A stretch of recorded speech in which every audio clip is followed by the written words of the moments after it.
Dulcie Dixon. BBC Radio Leicester. 12 minutes to 8. Thank you very much for joining us. This week, a group from Leicestershire will join thousands of pilgrims in Madrid for a week-long youth event by invitation of the Pope. The group will be reflecting on their Catholic faith while taking the opportunity to visit new places and meet other young people from diverse cultures. I'm joined this morning by three people who will be going. Rory, good to see you this morning. Yes, good to see you as well, Dulcie. Kieran. Good morning. And we have Ian. Good morning, and I should say, Ian, that you are the youth group leader, aren't you? You're yep. One of the youth group leaders, at St. Peter's. I think he tries to be. He tries to be? Yeah. And you mean by that, Rory, that you're in charge, really? In some way. Well, I try to, but he always tries to brush me off, if you know what I mean. Okay. Well, how old are you, Roy, if you don't mind me? I'm 18. You're 18. And Kieran? I'm 22. You're 22. So you're one of the older guys, are you? Well, there's a few seminarians older than me, but getting there. So you're off to Madrid, and Indeed. It's not to play football or to watch it. It's to do what? It's to go on a pilgrimage. We actually start off in Santiago in northwest Spain, and then we travel down to Madrid after that, after a few days. It's a pilgrimage to basically go and share our faith and explore that further with other people from all over the world. So there's probably going to be getting on for 1 million people or so there. So should be a great time. Wow. So what's your plan, Rory? Share your faith. Share my faith and visit a few of the tourist attractions at the same time as well. I think me and Ian want to go to the Bernabeu sometime. Well, I think Rory wants to.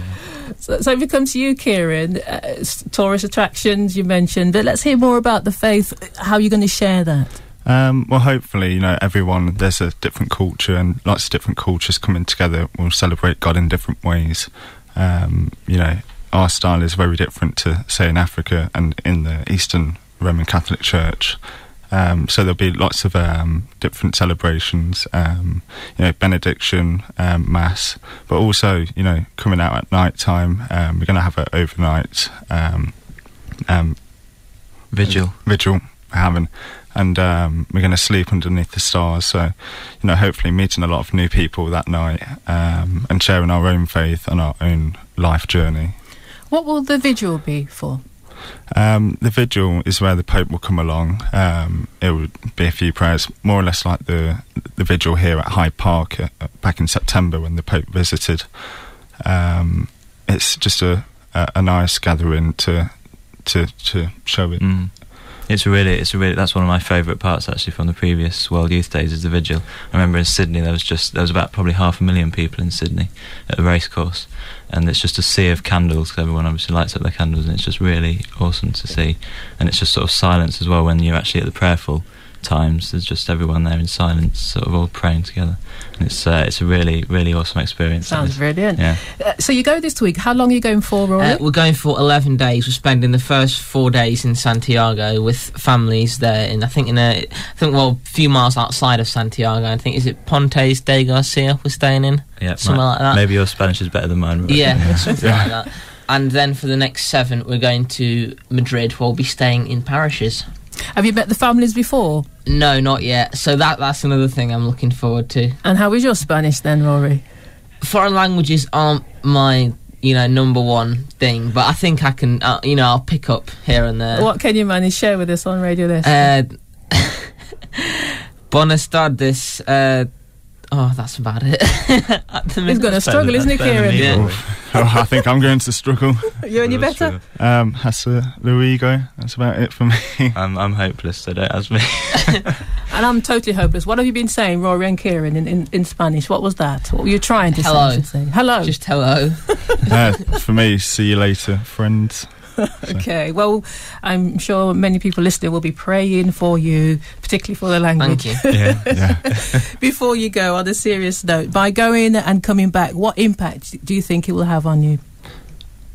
I think I'd hopefully like to be a better person, more considerate towards others, more honest with God. I think honesty and more selflessness would help. One thing I could benefit a lot from this trip. Okay, and that was Rory. Let's come to you, Kieran. For me, part of going on a pilgrimage is self-discovery. So hopefully coming back, you know, find out about, you know, what I can contribute to society more in life. And I suppose that's when the real pilgrimage starts. That's when the new journey begins. The new life begins, and you're refreshed, you're renewed. So what you can do to society is the bigger impact. And finally, youth leader Ian, I suppose the pressure's on you even more. I think it's a similar sort of thing, really. You just go over there and you learn about lots of other different faiths, the different aspects of the faith and different cultures, and you sort of come away with a wider view of the world, perhaps, and try and hopefully that makes you a better person, as Rory says, and you can then share all that you've learned with other people when you get back. Thank you very much, Ian, Rory, Kieran, for coming in this morning. I wish you all the very best. Thank you. All the very best with the language thing going on there. We need it. They do good dictionaries, I believe. Indeed. Take good care.